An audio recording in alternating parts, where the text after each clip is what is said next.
Hello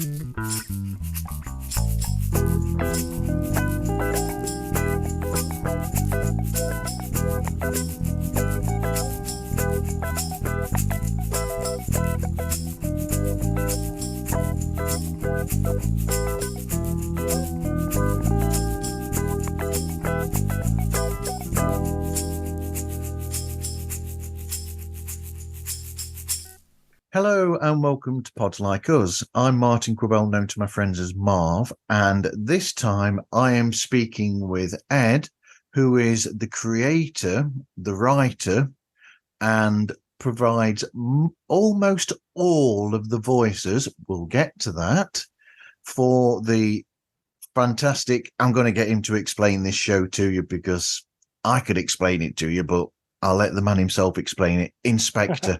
A superb supernatural detective show with a lot of comedy and a really great twist that I love in the main character. Thanks for speaking with me today, Ed. Thank you. I'm glad to be here. So, okay, Ed, how would you explain the show to the listeners? So, the show is about a former detective who is killed, comes back as a ghost, and he investigates paranormal crimes. Almost want to say paranormal activity, but that's a movie. That's not in the show. No. And he hires an intern, unpaid at first, named Arthur, and it's just kind of their adventure.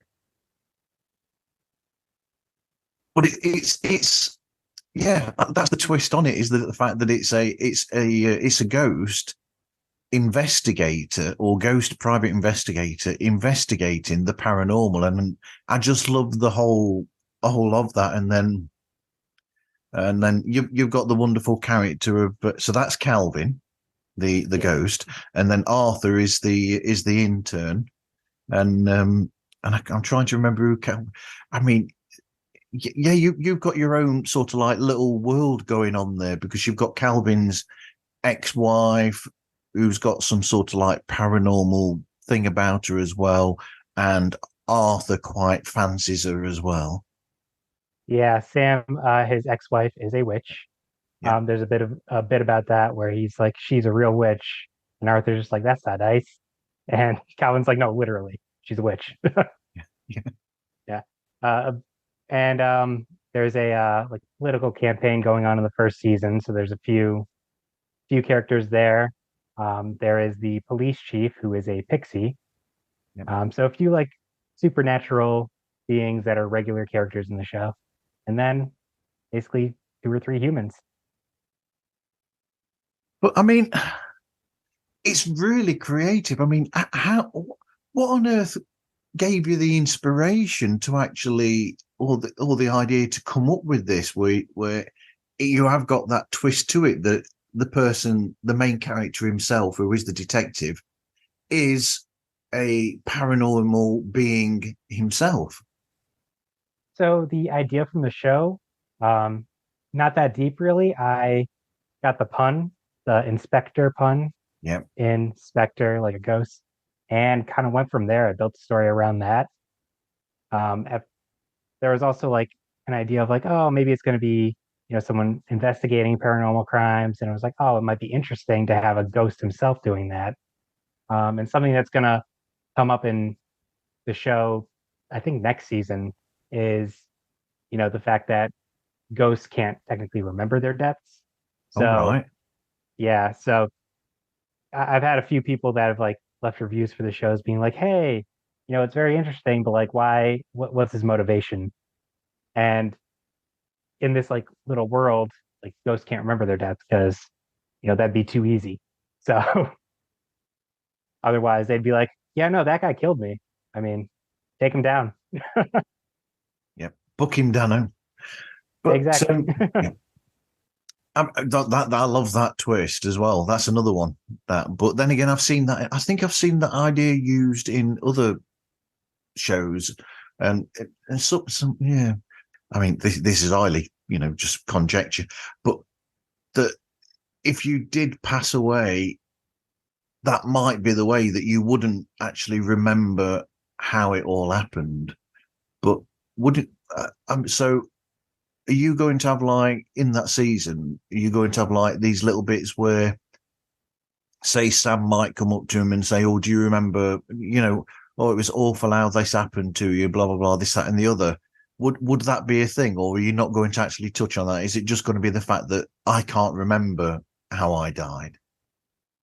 So for the most part, it's going to be I can't remember how I died. There's going to be a bit of mystery surrounding how he died. So Sam and the captain, Vanessa, um, they don't really have all the answers because it was essentially a cold case.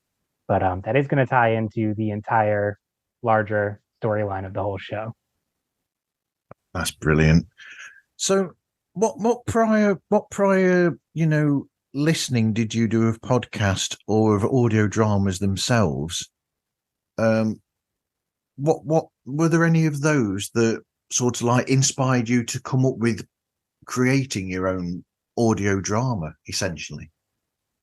So in terms of creating an audio drama, I hadn't realized that was a medium until probably about 2017, 2018. Yep.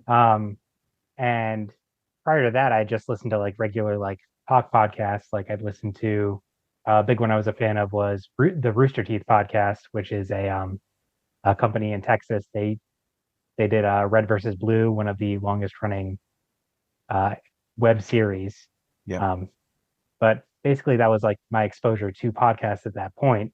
And I had prior to that, I had done a few podcasts. I did a few episodes of essentially like a bunch of friends like dicking around together, like talking and everything. And then after that, I did a show called Unaired, which was a bit more structured. It was based on like watching TV shows that were canceled before they finished their runs and kind of speculating, oh, what could have happened, which I guess kind of might have led into me being like, hey, this kind of like speculative fiction type thing, like maybe I could write something. Hmm. Um, Yep. in college, I also was a media production major, and I took a screenwriting class. I got a D in that class, not because I didn't do the work, but Wow. also because I didn't do the work. Essentially, I was gonna, I just kind of showed up and didn't really do anything, and didn't turn in the like the timelines and everything. Like the assignments were like write an outline, write the first quarter of the script, write the second act of the script. I didn't really do that because it's not typically my writing style. And at the end of the year, I was like, oh, oh no, I have an F right now. So I went to the professor. I went, hey, so if I turn in the finalized script, like, what's the deal? He goes, I'll give you a D. Okay, great. That means I don't fail. Right. And yeah, and that script I ended up doing kind of like a speculative pilot to see like if I'd be able to turn that into an audio medium. And that's Okay. kind of where I found out about audio drama because I was like looking up online, like, oh, hey, how does this happen? I was exposed to Welcome to Night Vale at that point. Um, and that was kind of like probably the first audio drama style podcast I actually listened to. Um, that actually didn't go anywhere. That script, part of it was because it relied a lot on visual humor. Something I toy with in my mind, like, oh, maybe I should go back to that, give it another crack. Like, especially now that I've had a little bit more experience in the audio space. Yep. But right now, my focus is finishing up the run of InSpectre. But I mean, in a way, because of the incredible logo that you've got with the characterization of Calvin, I don't know if this is going to sound silly or not, but it's almost like when I listen to the show, I mean, we've already explained that I listen to podcasts when I'm at work, driving around, but quite a lot with InSpectre, I'll be actually sat down having my break while I'm listening. Because then, in a sense, if I'm doing that, I can almost picture in my head the characters' animated versions thereof. I'm not sure I could see it as live action in a way, but as an animated show, I think I can almost see it animated in my head, those characters interacting with each other.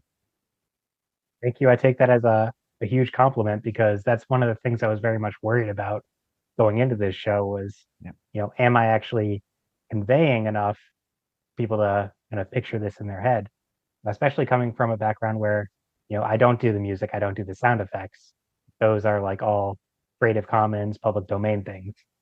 So, slim pickings sometimes, but I do appreciate that you're able to kind of like essentially watch it as a movie in your mind.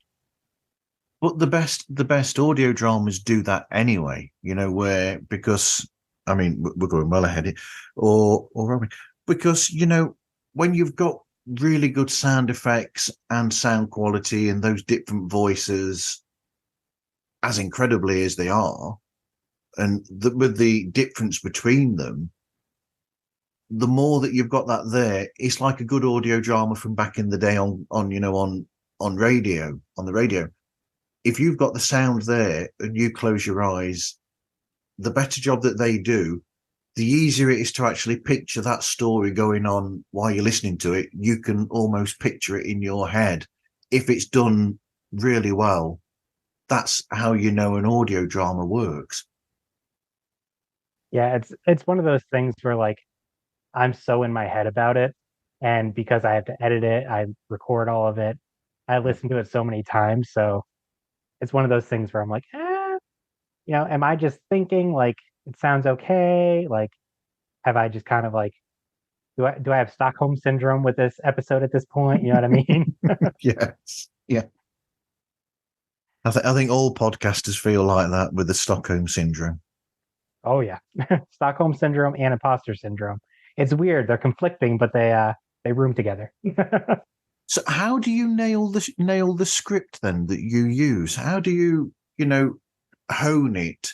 Do you have an initial idea and then you fill in there? So you have like, this is where it starts, this is the middle, this is the end, and then fill it in? Or is it a free writing, or is it a cross between the two? It's a little bit of a cross between the two. Yeah. So going into every season, I do an outline. I go, okay, here's the story. Episode one's going to have this plot point. Episode two going to have this plot point. Episode three will have this plot point. And I go in knowing exactly how many episodes I'm going to be doing. Yeah. And over time, as I'm like just like thinking about things, I have in my notes app on my phone, I have a specific note for InSpectre where I'm like, ooh, I just thought of something that could be funny for that. I'll write that Yeah. down. So like right now, I have all of season two completely mapped out. Season three, I have a general idea of what I'm going to do for it, and I Yeah. have some jokes that are going to go in for it, but I don't have like the structure for it yet. But when I go sit down to write an episode, I typically kind of review my notes. I review the jokes I know I want in it, and I just kind of go from there. I just kind of wing it. Yeah. Sometimes that leads to, I like to say it's written, but I feel like it's improvised at the same time because I'm not going in with an idea like, okay, he needs to say this, he needs to say this, needs to say this. Sam comes in at this point, and then Arthur comes in, says fart joke. It just kind of sometimes there are things that as I'm writing, I go, ooh, this would be funny right here, and just kind of plop it in there. And there are sometimes even when I'm recording where I think of something and I'm like, okay, I'm gonna say this line now, and when I go back to the edit, if I still think it's funny, I will kind of insert it into that part. Great. This next bit that I've put here, it doesn't really make any sense, except for the one instance. Writing for certain actors, I've put that down as a note. But since you're the only actor, bar one character so far, it still sort of makes sense in a way. You can explain to the listeners now which character it is that this other person portrayed and who it was that played the character. But also, did you write that character with that person in mind? So this one's actually a little bit more of an interesting scenario because InSpectre originally launched, I believe, in 2019. Yep. And, I did the trailer and I did the first two episodes. And then life got in the way, it fell by the wayside, kind of forgot about it for a bit. It was still always kind of like in the back of my mind. But at Yep. that point, I didn't plan on playing most of the characters. We had a voice actor for the captain, Vanessa, Yep. and we had a voice actor for Sam, Calvin's ex-wife, Okay. and we had a voice actor who came in for the Bigfoot character who has literally one line. That was Yep. just my buddy Andy, because I was like, hey, it's one line. Could you just record it real quick? I know you have a microphone. Um, and then when I went back to it, I believe 2 years later, almost exactly 2 years later, um, I feel a little bad about this because I didn't really reach out to the original actors that were involved. But when I went back to it, I knew like, okay, I don't want to disappoint anyone, get anyone's hopes up if I restart this thing and then it kind of falls off to the wayside again. Yep. So I went in like, okay, I can kind of do a voice for each of these characters. And because it's such a bizarre, stylized show, I can do a ridiculous voice and make it work. Yep. Um, like for Sam, the original voice actor, she was just using her normal voice. They were just using their normal voice. Yep. Um, Whereas when I went back to it, I kind of did like a stereotypical like like witchy character Yeah. because they're a Yeah. witch. And with Vanessa, because she's a pixie, I was able to kind of like make my voice a little high pitched and play around with it in Audacity to make it quite a bit higher. I Yep. pitch Yeah. shifted that quite a bit. Yep. Um, Yep. but because it's a supernatural character, it worked for the scenario. Um, and when I went back to it, because it was just one line, I was like, okay, I'll just leave that one line in there. I'm not going to re-record, make a whole new voice for Bigfoot, especially because it's literally the only time that that character is ever in the show. Uh, but yeah, from 2021, when I went back and re-recorded certain lines, that was just it. It was just me.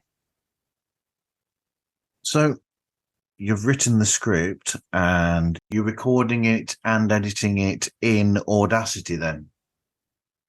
Usually, yes. I have to double check because, like I mentioned earlier, I don't know if it was in the show or not. My current microphone is either damaged or it's not playing nicely with my new laptop.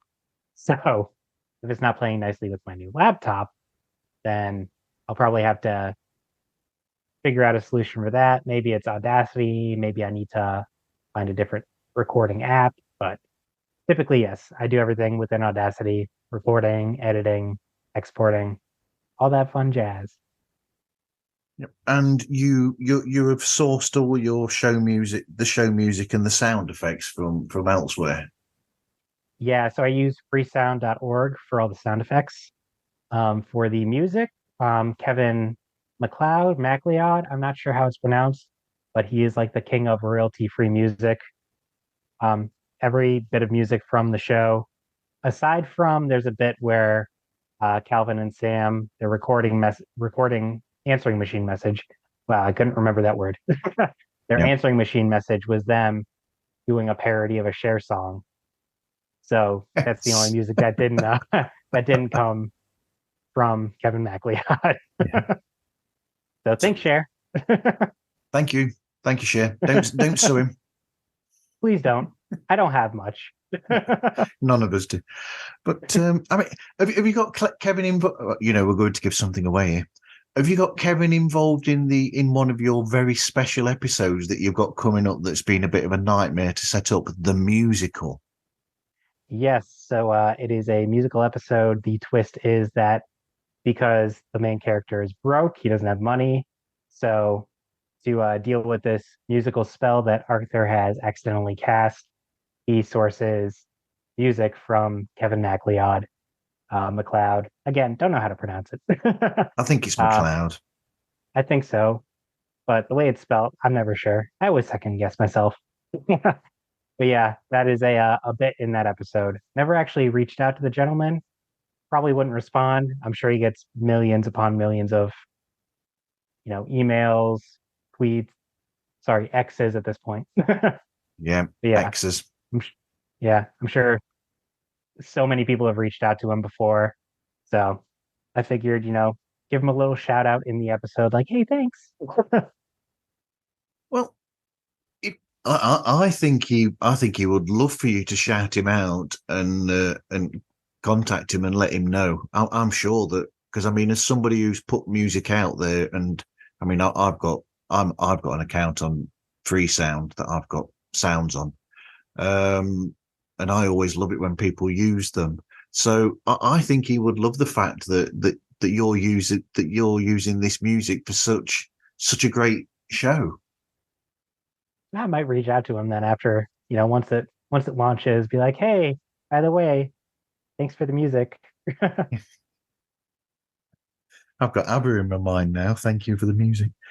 Um, so, and the show logo. Did you design the show logo that I've done an attempt at myself? No, I'm unfortunately not that talented. That was a fiver request. Wow, that is good. Yeah, I mean, you can get some surprisingly good work off of Fiverr. So on Fiverr, then is that sort of like AI generated, or is that somebody's actually created it and then posted it up onto Fiverr for your use? I don't know how Fiverr works. So Fiverr is kind of like people will offer like different services. Like somebody could be like, I will, do voiceover for you, Yeah. or I'll design a logo for you. So it's almost like a commission-based marketplace type thing. And, I just went in, searched by podcast logo, and I forget how much it cost. It wasn't like an insane amount, Yeah. and it came out fairly good. Came out brilliantly because it says everything. Because you've got the gravestone there. You've got Calvin in his detective outfit and the magnifying glass that he's got. And of course, it's dark at night, and you've got the tree in the background that's a bit ominous because it's in the shadow. And I think it says perfectly everything that it needs to. Yeah, that actually wasn't even the original logo. No, The original one was also off of Fiverr. I think I spent like $15 on the original logo.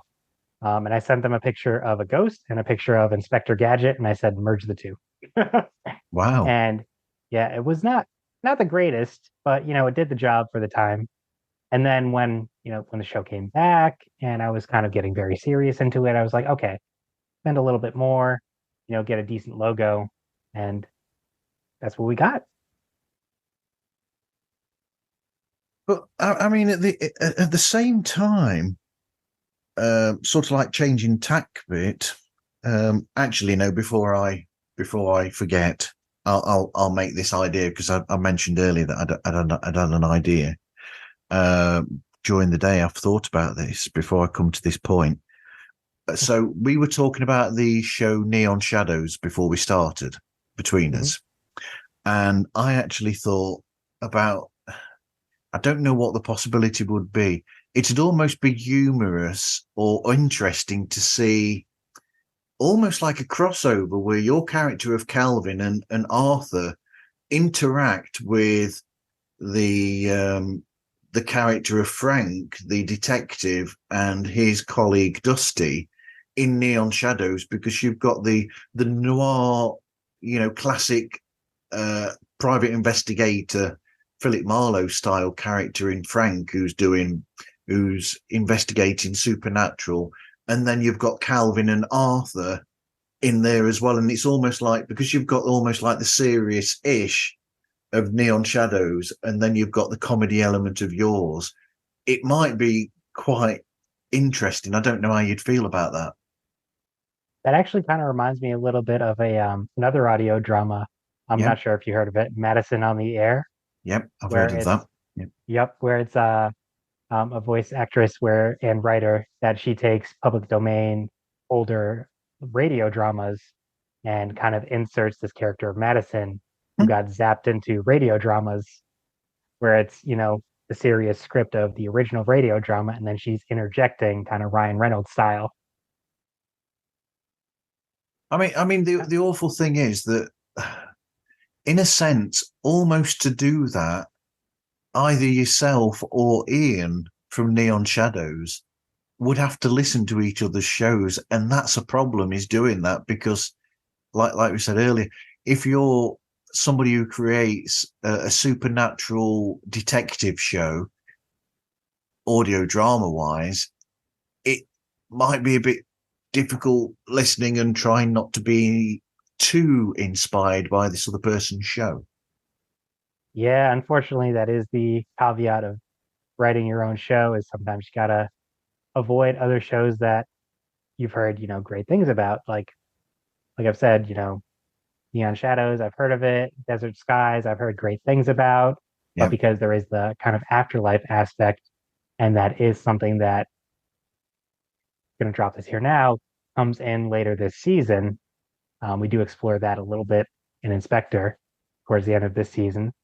So, I have to kind of avoid these shows that otherwise I'd be like, oh yeah, download the entire season, binge listen. But unfortunately for now, until I finish the run of InSpectre, they're kind of off to the side. You know, okay, I'll listen to that eventually, but I can't right now. absolutely.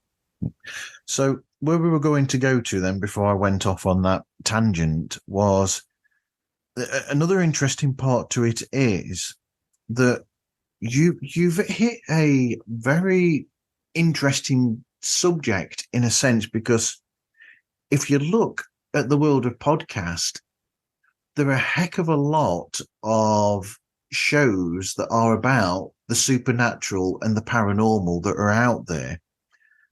In general, just talking about, doing like documentary style or chat style shows about this subject.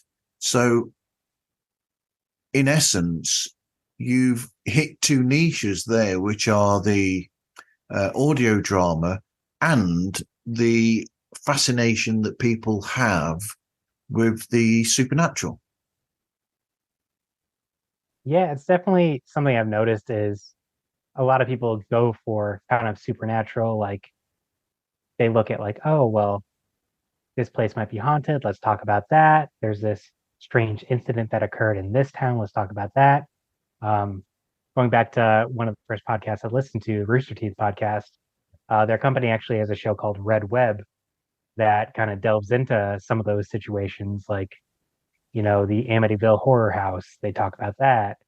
Or like Lake City Quiet Pills. I'm not sure if you heard about that. It's this like weird online forum about some place Lake City. It's a very like strange situation. But yeah, there's definitely a lot out there, Yeah. and it is it is weird being on the other end of it, where I'm like writing something and not kind of talking about things that people believe happened. Um, it's very strange, especially because I don't typically believe in ghosts or like the afterlife or anything. So I don't necessarily feel bad making oops about it. Like Yeah. it's a very strange position to be in.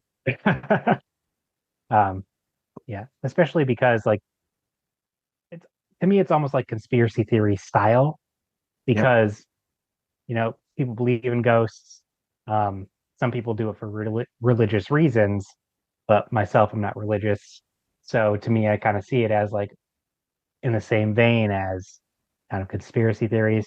No disrespect to anybody that believes that, but it is definitely an interesting situation to be in, kind of on the outside looking in, and the point where I can make jokes about it and not necessarily feel bad, like, uh-oh, I made a joke about Cthulhu. I guess I'm going to hell. Like, Yeah. But then you get some good gags out of that sort of, along the lines of one of the earlier episodes where someone throws something, and of course it goes straight through Calvin because obviously he's a ghost, so it's not going to hit him because he's not a physical entity. exactly. Like being on the outside looking in and like I said, listening to some of these shows where it's, I find it very interesting, especially some of the theories behind certain things. So, I'm able to kind of see these things and kind of poke fun at them because I'm like, okay, well, here's the whole neat argument that I'm poking through it.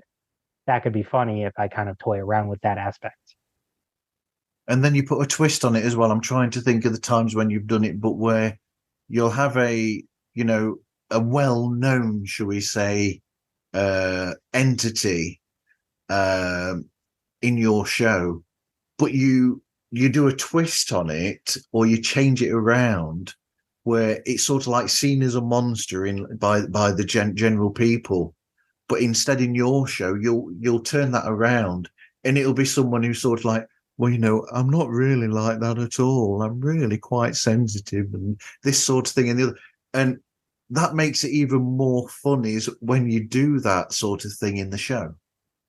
Yeah, actually, a lot of credit to the only other voice that remained other than mine in the show, and my friend Andy, Yeah. because he has like a very kind of like soft, welcoming voice. So in episode 2, when they're essentially hunting Bigfoot, Yeah. and he shows up, he's like, "Hey, man!" Like it's fun to toy around with certain things like that. But yeah, because I think that makes it even more fun and what helps then is as well because you're being pulled in as a listener to the show more because you'll almost turn it around where people they might think that they know where something's going and then it'll go somewhere that you don't expect and it's the you know the unpredictability that is that the right uh it's not being able to predict what's happening next that makes it more interesting. Yeah, I definitely looking back, there are certain things where I'm like, oh, I kind of telegraphed that a little too much, Yep. which definitely helps me going forward. Um, prior to doing season 2, I went back and listened to season 1, Yep. and there are certain things where I'm like, oh man, I people would have seen that part coming. I need to, work on that season 2. So I feel like season 2, the twist towards the end, some people might see it coming, some people might not. Um, and then going ahead season 3 and season 4, because I do have 4 seasons planned out Yep. total, and then kind of that's going to be the end of this story. Um, but yeah, going back and listening to the show has definitely been a huge help. Yeah. It's also kind of a pain sometimes because I'm like, oh man, I could just hop into Audacity and re-record that part, put it up, pull a George Lucas, redo the special edition, which I technically did already do once when I redid the show. Yep. Calvin shot first. Exactly. Yep. Calvin shot first. And then Brito shows up. It's weird. It's a very weird crossover. It is. It is. Yeah. You need to listen to that episode, everybody. It's a classic. It reminds me of not sure if you watch Parks and Rec, where they there's an episode where they jump into the future and Game of Thrones was still on at the point. I don't watch Game of Thrones, but I know enough about it. But at one point they go, yeah, Game of Thrones series finale is on tonight. Can't believe uh, Jack Sparrow marries Khaleesi. And one of the characters goes, if you read the books, it would make sense. But yeah, it's definitely a surreal experience to go back and listen to myself after already listening to it in the edit. Um, I've actually gone back. One of the big changes I made when I rebooted the show was Arthur's voice. Yeah. And I left a little bit of part of me was like, I'm just going to re-record all of his lines. But then I thought, okay, I could kind of make a goof about this.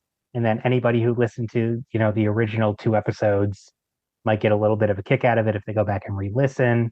Yeah. So I left intact the first like 2 or 3 lines he says, which the main reason I stopped doing that voice is because when I do that voice, it makes me gag and I feel like I'm going to throw up. So I was like, I can't keep doing this. So at one point, Calvin stops and says, you got to take this nose spray. And it changes to another different nasally voice. And he's like, that's better. And Calvin's like, that's better? That doesn't make sense. But it's definitely like, I was able to kind of have a little bit of fun going back to it. So, what advice I mean, what have you learnt about writing? Before I say this, I'm going to go back to something that you mentioned earlier on about when you were learning to, writing and you got the D and that.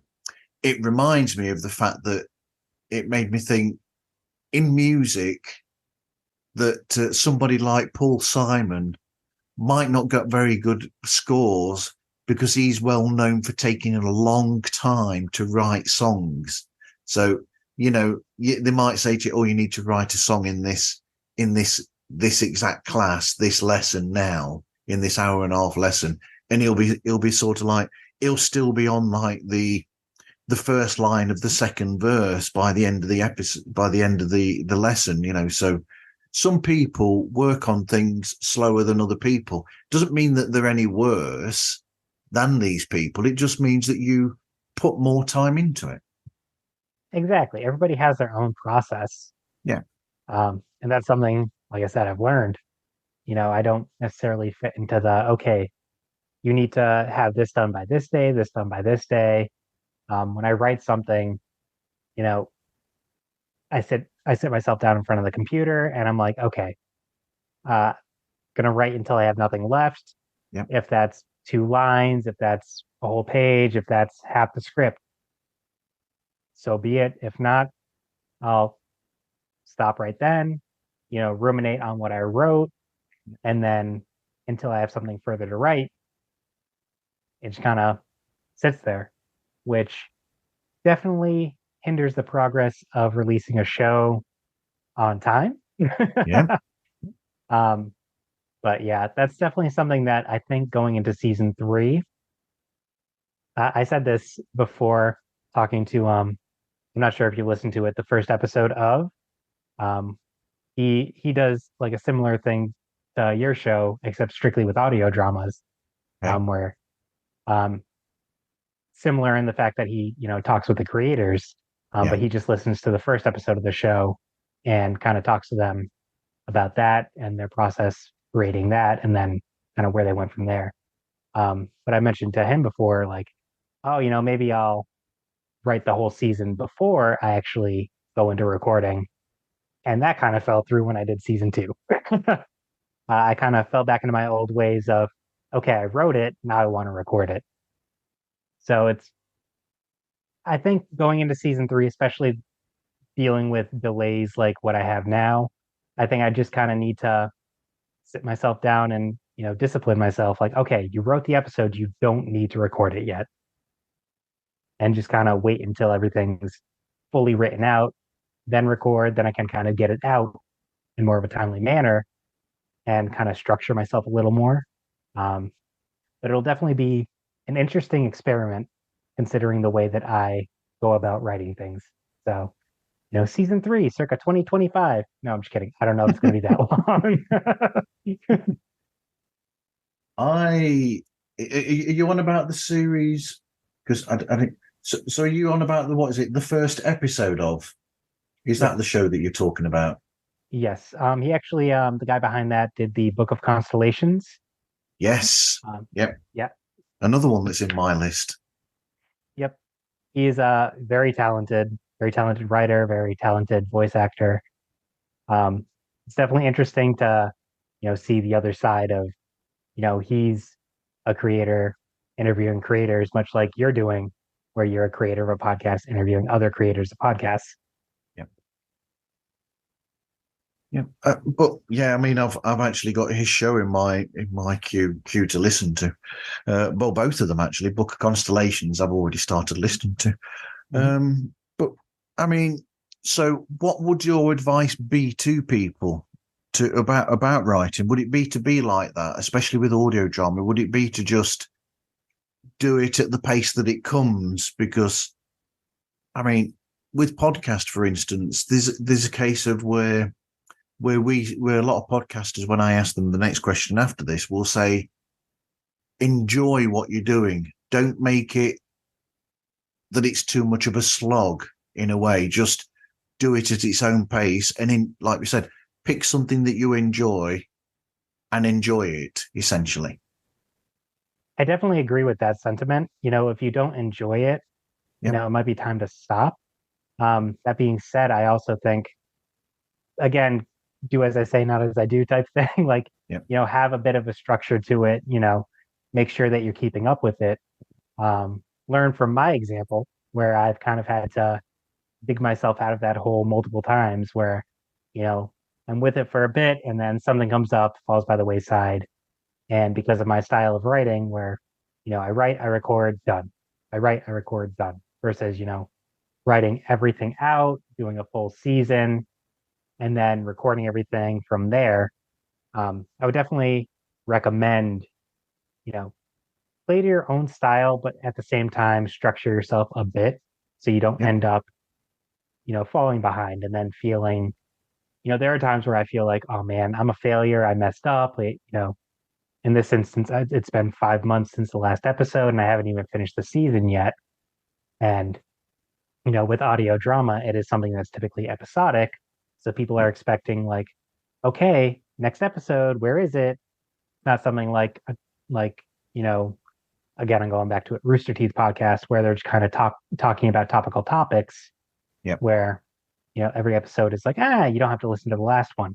Whereas something that's episodic, 5 months is a long time to be like, oh man, what happened last? Yep. That's So true. definitely feel in terms of writing, especially for an audio drama, you know, it's definitely good to have everything planned out and structure yourself so that way you don't fall into a hole. You don't have to deal with, you know, long gaps in between where you're going to have a drop off naturally because people think the show just kind of ended without notice. Yeah. I mean, it's it's a bit like back in the day with television when they I mean, I don't know what you know of it, but when the people behind Star Trek brought out, say, Deep Space Nine, where it got into a flow where it was that ended up being like an arc that was continuous, so you had to end up following it, as opposed to the earlier series of Star Trek, where you would all those other parts of the franchise back in the day, you could switch on one week and then if you don't catch another week, it doesn't matter because the story the following week has no bearing at all on anything that's happened beforehand and anything that happens afterwards either, for the most part. And like you said, so it's more of a thing, like you said, where you've really got to put yourself, you've got to have that mindset where you're listening intently on that episode, followed by that episode, followed by that episode. But at the same time, the thing is, when you're doing a show like yours, all these audio dramas, they've got a certain time and then you'll have a break.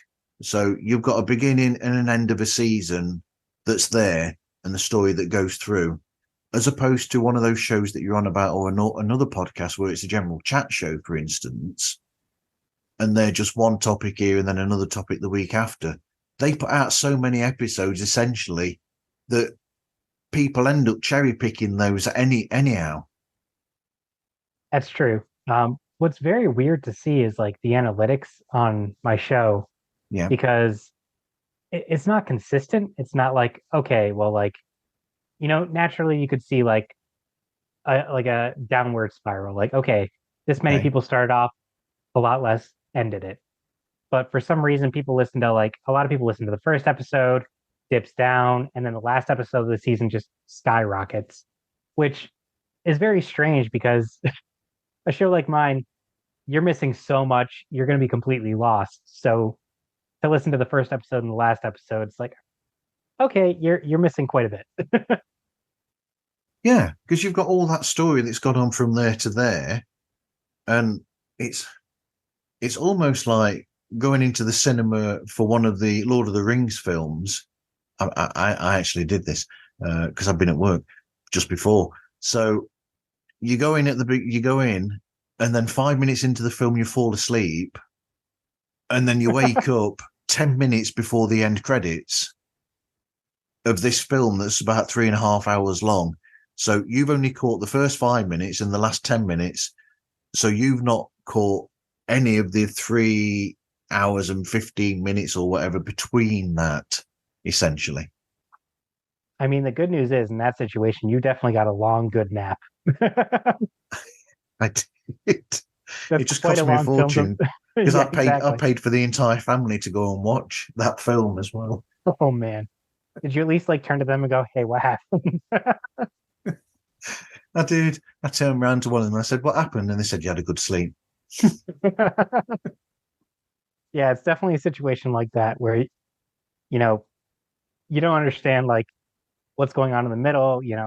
Something like this builds up throughout a season. Like you can't just kind of jump in at the end. Whereas, like you said, like something like Joe Rogan or something, you could just jump in at any random episode or like I don't listen to Joe Rogan. I just want to put that out there. Yep. I haven't Something listened to like anything of his. yeah, me either. I just it's a very popular podcast, so I figured like that's the first thing that popped in my brain. But like something like the Conan O'Brien podcast, I kind of cherry pick it based on who the guest is. So Yeah, it's like yeah. somebody could jump in at any point, not lose anything. Well, you throw a stone in the water of podcast world now, and you'll have all of these celebrity podcasts, shall we say? Yeah, big time. There are a I lot know of Conan. those now. Oh, big time. There's a few of them that are like worth listening to. Like I said, Conan. Like Yeah. I mean, brilliant brilliant talk show host, and that translates very well to the audio medium. But I definitely agree with you where it's like, oh, Kim Kardashian's bored. She started a podcast. Like it, it's not necessary. I think unfortunately COVID definitely had a huge effect on that Yep. because everybody was stuck at home and all these celebrities were like, I'm bored. How can I make some money? And they all started their shows and it's definitely a very saturated market. Spotify, Amazon, all these places just, found that all these celebrities, like you said, all those people had nothing to do. And they just said, do you know what? We're going to throw this money at you to make a podcast. Off you go. Exactly. They brought a burlap sack. Instead of the money logo, it had the Spotify logo on it. And then Stitcher did the same thing, but their sack was empty. RIP Stitcher. Yes. Yeah. All right. Yes. R.I.P. Stitcher. You're right. So, what advice would you give to people if they wanted to start a podcast, or have we already touched on that? Um, Honestly, I think just kind of go for it. Yeah. You know, Luckily, podcasting is a medium where there's not really a big barrier to entry. You need just a halfway decent computer, a halfway decent microphone, um, and just the time to do it. So depending on like if you're going for, a traditional talk style show, something that's a little more structured, has like an idea to it, like We Hate Movies, where they're like, Yep. we're gonna watch a movie, review it, or an audio drama where you have a story you want to tell. There's plenty of resources online. I know the subreddit r/audio drama. It's a fantastic resource. Yeah. Everybody in there is very welcoming, very helpful. So I know I've met a few like podcasters through there that I've chatted with online, and everybody's just very nice. For the most part, the podcasting community is very nice. So It is. uh, yeah, if you want to jump in, just jump in. Just know that there is going to be a bit of work to it.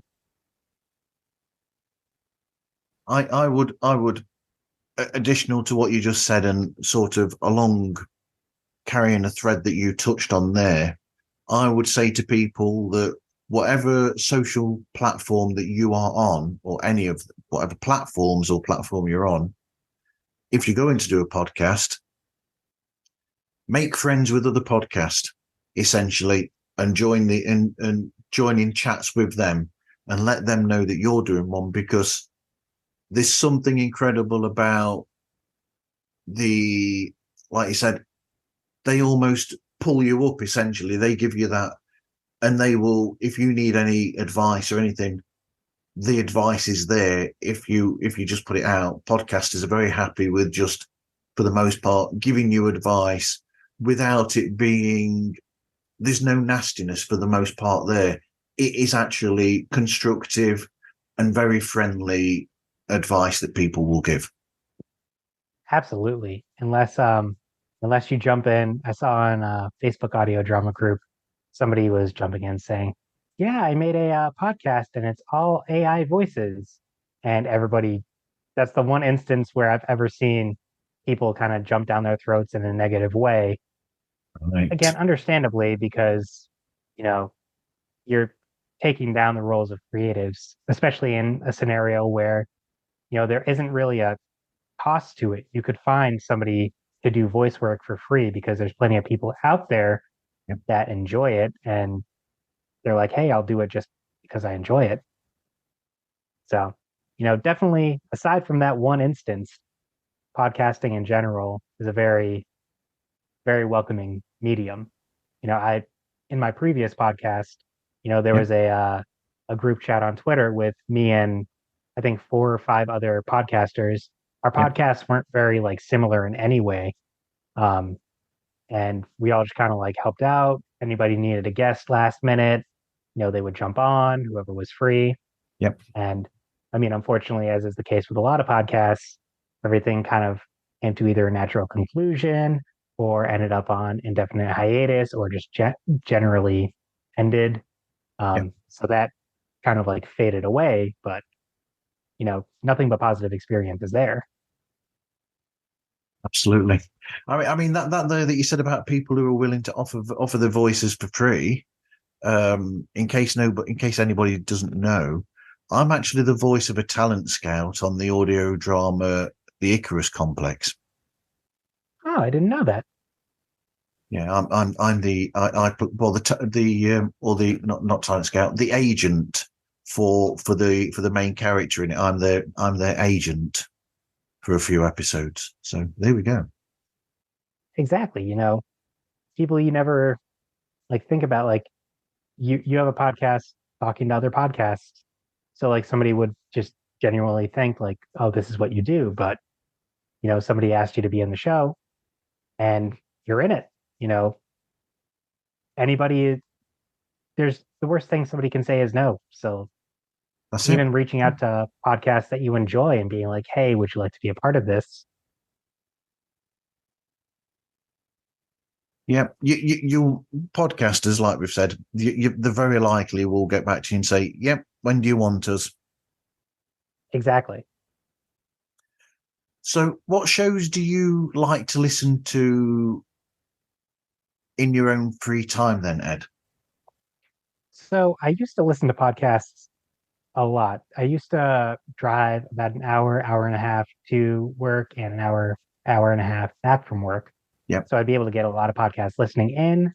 Earlier this year, I started a new job and the commute shortened to 30 minutes.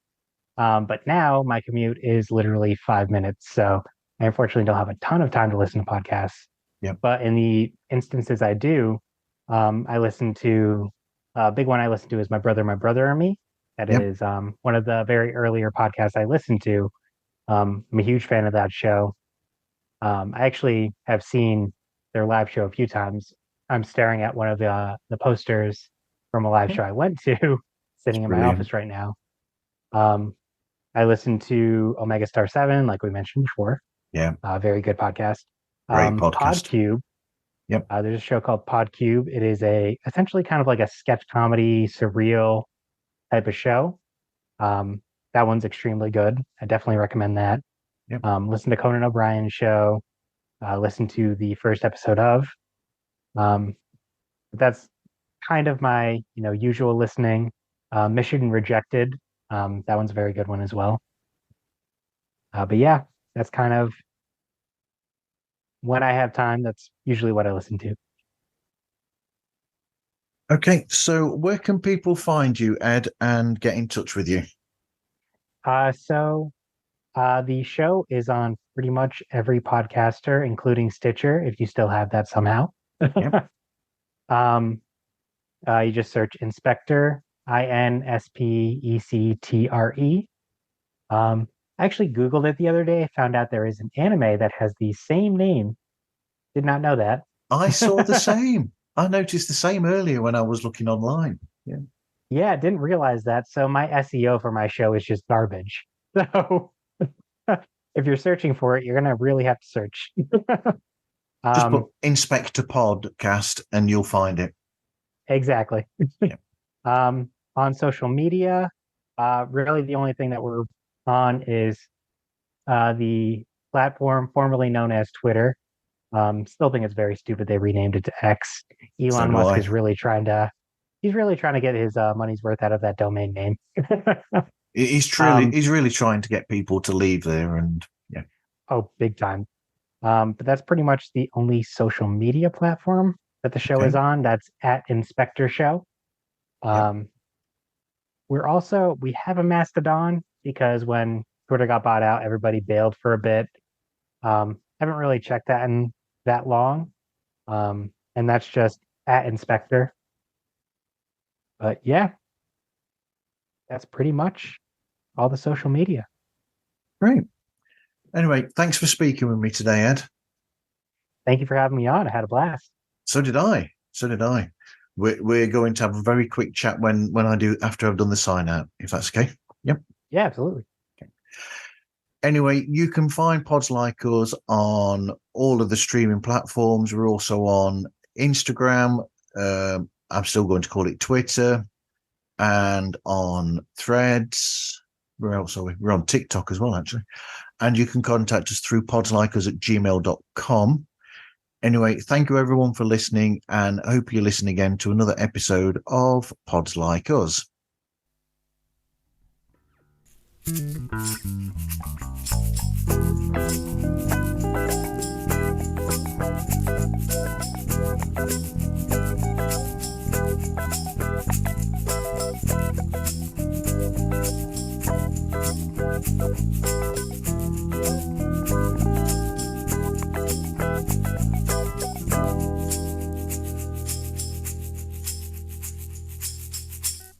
Ooh, that might give you trouble then recording the next season. Yeah, that is the mic that I've been using to record. But it also could be potentially that I did just get a new computer. So I'm wondering if maybe like the drivers just aren't up to date or something. But I might have to plug it into my old PC to see if it still sounds copacetic. I'm going to have to include this in the show now and ask you. So are you the voice of both Calvin and Arthur? I am. I'm actually, aside from the Yeti in episode 2, I have done every voice on the show. Wow. Wow. You're just like the guy who does Desert Skies. He does all the voices as well. Yes, I've heard he's done something like 30 voices or something for that show. I know. Crazy. Insane. I don't have that many voices, but And while I was waiting, I had a really ridiculous idea in my mind, and I'm going to mention it in the show, I think. So I might keep that a surprise and see what your oh response boy. is.